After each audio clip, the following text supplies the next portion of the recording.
మరిది కొడుకుది పెళ్లి అయితే వెళ్ళిండు సారు. పెళ్లి కాడికి పోయి అత్తంటే తాగిన వారని అడిగితే తాగలేదు సార్ అని అన్నాడట. అందువల్ల మా కోడలు ఫోన్ చేసింది. ఫోన్ చేస్తే ఫోన్ ఎవరితో మాట్లాడుతున్నారు అని సరిగా నిలదీసి ముగ్గురు పోలీసు వాళ్ళు ఏసైని 2 కానిస్టేబుళ్ళు ఎట్లా పడితే అట్లా కొట్టారు సార్. కొడితే కూడా మేము తట్టుకోమని మా కొడుకు ఆ దెబ్బలు మాకు చెప్పలేదు సార్. మాకు చెప్పక పట్టుకనే నాకు గిడ నొత్తం రమ్మని అప్పటికప్పుడే ఉదరాలకు హాస్పిటల్ వెళ్ళి సార్. హాస్పిటల్ వేసి చూసుకుని వచ్చేదాకా ఈవిడ కూర్చుని నేర్చుకుంటే ఏమైంది అంటే ఏం లేదమ్మా అంటే కన్నకాడ 2 కన్నకాడ ఎందుకు నలవడదంటే ఏం కాలే అన్నారు సార్. ఇక తెల్లారి చూస్తాలకు అన్ని దెబ్బలు ఉన్నాయి సార్. మేము ఆయన ఒక్కడి కష్టం చేస్తారు, మేము బతికటోళ్ళం సార్. 2 పిల్లలు భార్య, మేము తల్లిదండ్రులు అన్యాలుగా నా కొడుకును చేతికి దొరకకుండా పని చేయకుండా చేసిండు సార్. మా కొడుకును ఒక్క సిటికి వేయకుండా మేము కైకిలు చేసి సారుకున్నాం సార్. నా కొడుకు పేరుని ఒక్క సిటికి వేయాలి మేము వాడు పుట్టిన కాంచాలి. ఈరోజు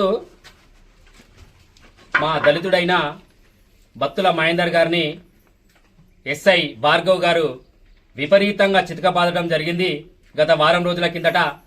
దాంట్లో ఉద్దేశంగా ఇవాళ గొల్లగూడానికి వచ్చి వివిధ దళిత సంఘాల నాయకులు వారితో పాటు నేను కూడా పరామర్శించడం జరిగింది.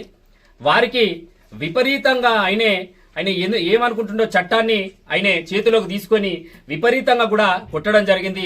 ఒకవైపు నడుము మీద కొట్టడము, చెవుల మీద కొట్టడము, ఇటు చెవుల మీద కొట్టడము, విపరీతంగా కొట్టడం జరిగింది. అది ఎందుకనంటే ఈయనే పోతున్న క్రమంలో డ్రంక్ అండ్ డ్రైవ్ పెట్టిండు. ట్రైనింగ్ ఎస్ఐ గారు భార్గవ్ గారు డ్రంక్ అండ్ డ్రైవ్ పెడితే ఈయన పోగానే అడిగిండట, నీది ఏ ఊరు, నీ పేరు ఏం పేరు రాని అని అడుగుతుంటే నా పేరు సార్ నా మహేందరు అని చెప్పుతుంటే బండి పక్కకు పెట్టమని చెప్పినాక అప్పుడే మహేందర్కు ఫోన్ రావడం జరిగింది.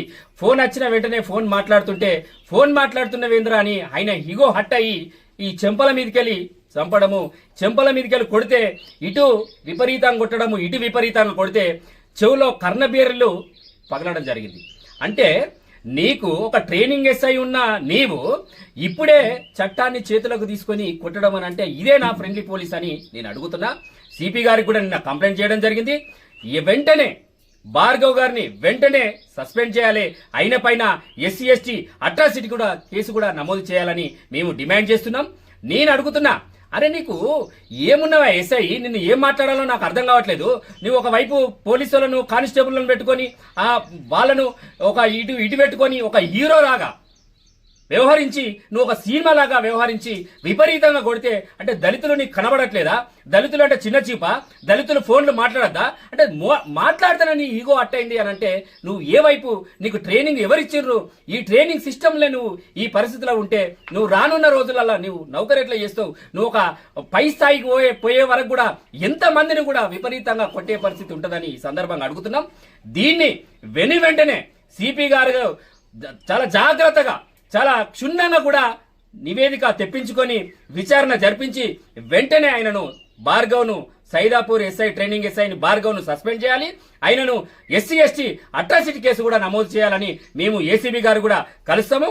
దీనిపైన ఎంత దానికి కూడా మేము వెనుకాడబోము. ఎందుకంటే దళితుల మీద పోలీసులు ఒకవైపు మా ప్రభుత్వం కాంగ్రెస్ ప్రభుత్వం ఒకవైపు పోలీసులు ఫ్రెండ్లీ పోలీసు ఉండాలని చెప్పినా కూడా ఇలాంటి చీడ పురుగులు ఈ ఇట్లా కొట్టడము చాలా బాధాకరం. నేను ఒకటే చెప్తున్నా, ఆయన మీద వెంటనే సస్పెండ్ వేయాలి, అట్రాసిటీ కేసు నమోదు చేయాలి, జైలుకు పంపాలని ఈ సందర్భంగా SC ST అట్రాసిటీ డిపార్ట్మెంట్ పక్షాన డిమాండ్ చేస్తున్నాం.